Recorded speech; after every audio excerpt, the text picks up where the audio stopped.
Topeng monyet bobol konter handphone, yakin tak bisa ditangkap polisi.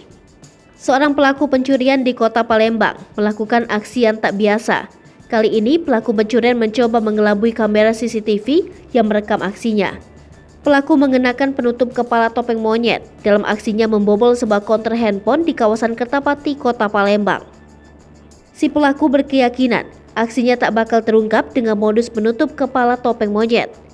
Berbekal rekaman kamera CCTV, tim unit Pidum dan unit Tekap 134 Sareskrim Polrestabes Palembang yang dipimpin Kanit Pidum AKP Robert P. Sihombing akhirnya berhasil membekuk pelaku. Si pelaku sama sekali tak menyangka bakal dibekuk petugas. Meskipun aksinya dengan modus pakai topeng monyet ternyata masih bisa diketahui petugas kepolisian.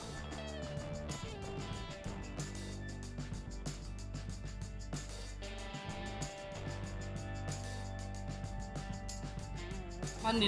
Hah? Dial Afandi. Apa? Dial Afandi. Deal Pandi. Iya. Kau tebuang lu perkara apa?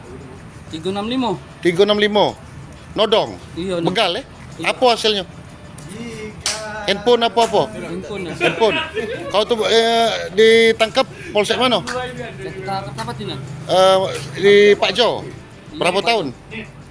2 tahun 6 bulan. 2 tahun 6 bulan ya hasil begal itu ya. Benar keterangan kau nih? Iya nan. Iya.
Hai pemirsa Sri Popo TV, jangan lupa komen, like, dan subscribe, serta tonton terus berita-berita terupdate lainnya